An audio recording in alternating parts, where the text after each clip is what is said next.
So I just watched a video. I'll post it, or I do edit it actually, and it was with a woman. She's really emotional about this experience she had in high school with a teacher who was really teaching the class a lesson about, I don't want to give it away, but basically about doing the right thing, not giving into the world. Really interesting, and she's still emotional, and it changed her.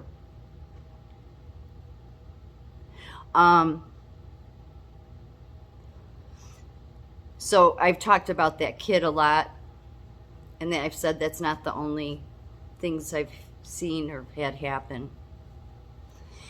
But that one was the life-changing moment for me. Like what this woman, she had this life-changing moment when this teacher did this. And it was a life-changing moment for her, realizing that she would never sacrifice her morals. For me, what happened with that 15-year-old that I've talked about in other videos. That was the life-changing moment when I realized how much people will not do the right thing. I was not quite middle-aged, but I wasn't young when I started that job. It was just 12 years ago. It was my first nursing job. And I went in there believing one thing about the world, and I left that job so conflicted for years. Conflicted about that people would do this. And I would talk to people about it. In fact, I was in therapy at the time because I believe in therapy, not that there was anything wrong with me. I just had been going for a long time. I think there's great benefits from it. But at the same time, there was never any being able to resolve that situation, because there is no resolving it. There wasn't justice done. The right thing wasn't done. The people that did wrong didn't own up to it. They didn't care what they did. And so a lot of people had said, well, you're naive. That's how the world is. I'm like, I didn't know it.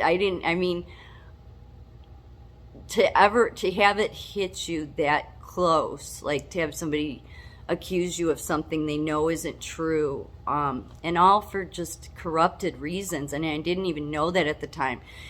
I thought, they know this is like, it's just so, at a place I'd never even been written up before. Never been written up at all.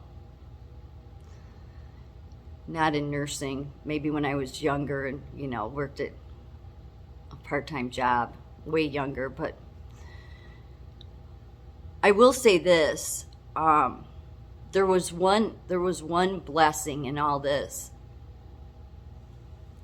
Well, probably more than one, even though really, is that I said how this kid went back to the unit and tore the place apart. There was a tech there. She was young.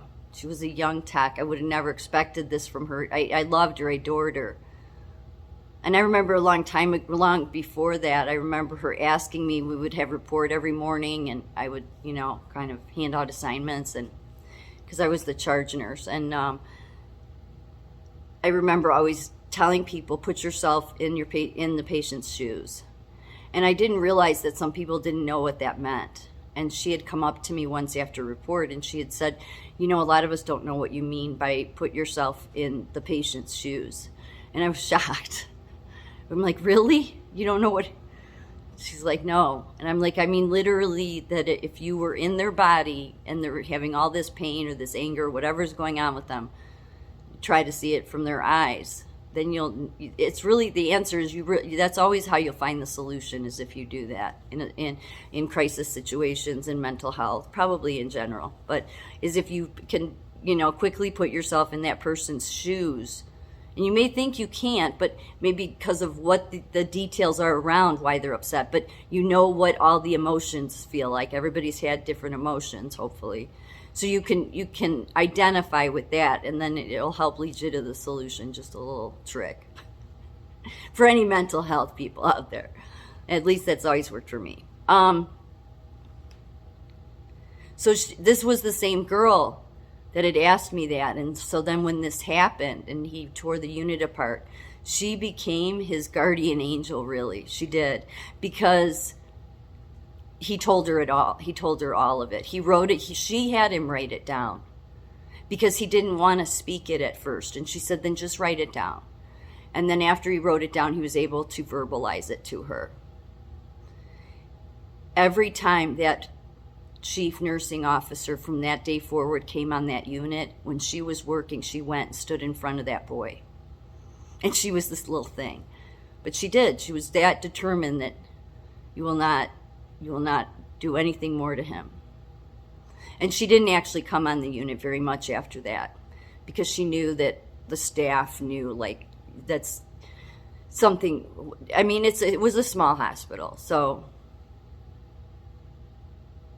And I had talked to her after that. She was the one that actually sent me, I think she mailed it to me, a copy of what he wrote down. Because just like, if you ever can, fight back. And so I thought that would help me, of course, with the unit. Of course it didn't. They didn't care about it. So there are good people in the world, and she was one, that I would never have expected it. And I remember telling her, I said, you're going to go on to write a book someday because you have the strength of a lion. Because she was just the last person I would have, not that she wasn't good at her job. She was really good at it. It's just I would have not expected that from her. She was young. She had her whole life ahead of her. And everybody I saw was just like, yep, that's not my problem kind of thing. I mean, there were a couple people that spoke up, but for the most part, people were more interested in taking care of themselves. Yeah, it's not my problem. And that's the problem right there. And yet she was still in school. She had her whole career in front of her.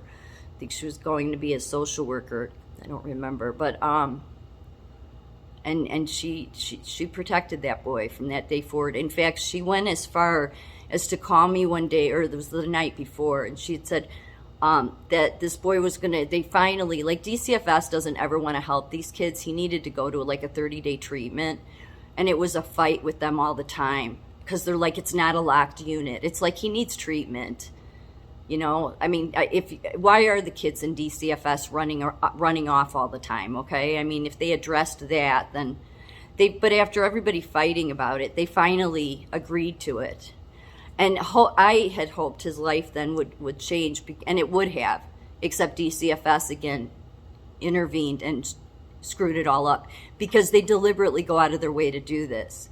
Because he did great. In fact, his counselor at the treatment center had said that you're way ahead on these steps. And he said, well, I had a nurse that helped me on the first 3.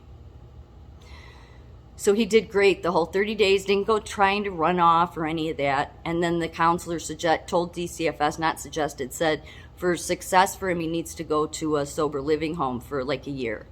They said no.